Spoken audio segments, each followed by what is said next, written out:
Hey everyone, how's it going? Brian here, and I'm with my good friend Dr. Nathaniel Jeanson. Thanks for joining us. Glad to. All right, and we are doing a review video, lesson number 40, reviewing lessons 31 through 39, where we summarized the Tower of Babel, one blood, one race, and then God selecting a particular person, that is Abraham. From that person develops a nation, which comes the Messiah. And the promised seed of the Messiah is passed from Abraham to Isaac and so forth. We'll see as we go through the video. And I thought before we move too far away from the Genesis account of Adam and Eve and the spreading of humanity from those two people, I want to look at some of the research Dr. Jeanson's been doing, showing that the historicity of the Bible is confirmed by real genetics, real mutational rates, all sorts of really good things. He's wrote a fantastic book called Replacing Darwin. It kind of summarizes all of that, but he's going to give us a quick summary overview of some really powerful research that confirms that biblical account. So I'll hand it off to him and kind of move out of the way as he goes through some of this research. Dr. Jeanson? So I get to have the fun of doing things that you'll probably hear about, websites, Ancestry.com, 23andMe, this new wave of trying to figure out where we came from using DNA.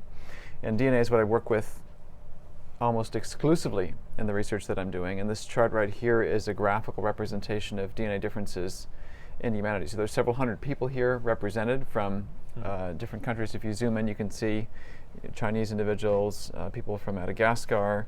You've got a bunch of Mediterranean peoples here, Ethiopia, North Africa, Egypt, North Africa, Southern Europe, we have Italy, you have Middle East, Iraq, so forth. And this type of diagram is very close to something you might get from an Ancestry.com type analysis. They'll give you this sort of information.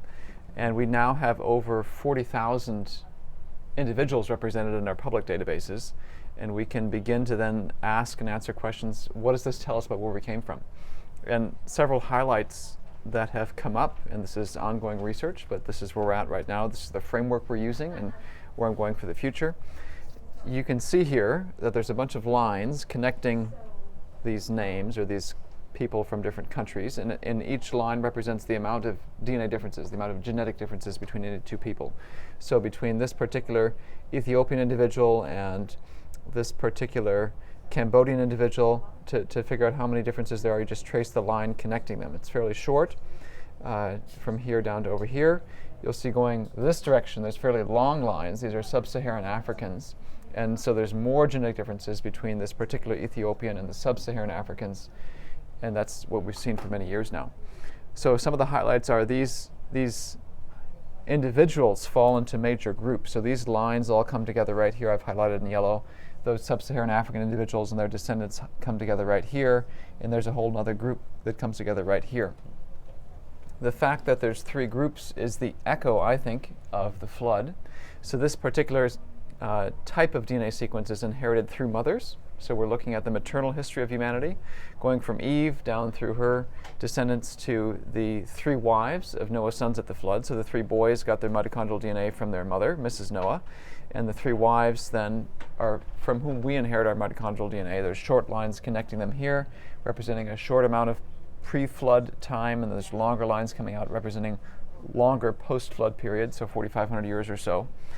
And this framework then implies that if we look from this point onward, so this is really, we're looking at a family tree, but there's a time element embedded here. If we look from this point onward, we should be able to see the signature of the history of civilization. So not only can we look at the ancient events, creation, flood, and Babel, and you can see these people sort of spray out shortly after the flood, consistent with Babel. We're looking to see the signature of the history of Israel and so forth. And actually, right now, the way I'm approaching this and hope to have a paper published this fall is not by starting with these ancient events, but by going to recent historical events. So you can see in this branch of the tree, there's not only Africans, but African Americans. So a sad element of human history is the transatlantic slave trade. The first proof of principle we're trying to do now that should really rattle our evolutionary opponents is to show that we can actually detect the signature of this. It'd be very hard to do if this represents hundreds of thousands of years of evolutionary history. If it's only 4,500, we should be able to see it, and I think we do. And this, if true, then will allow us to go back in time and say, okay, where's the history of Israel, of Babylon, of Assyria, of other nations who might have left descendants to this day. So this is really exciting, I think, for me, not just because it's genetics, but because we're seeing this played out in a manner that's very consistent with what the Scripture tells us.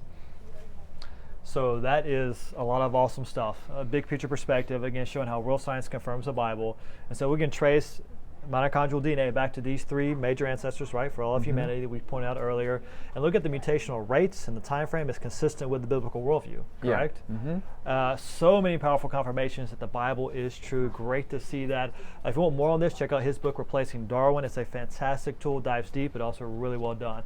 So I encourage you to check that out. Dr. Nathaniel Jeanson, thank you, sir. Thank you. Always a pleasure. All right. Likewise. You guys have a good day. Hope that's helpful. We'll talk to you later.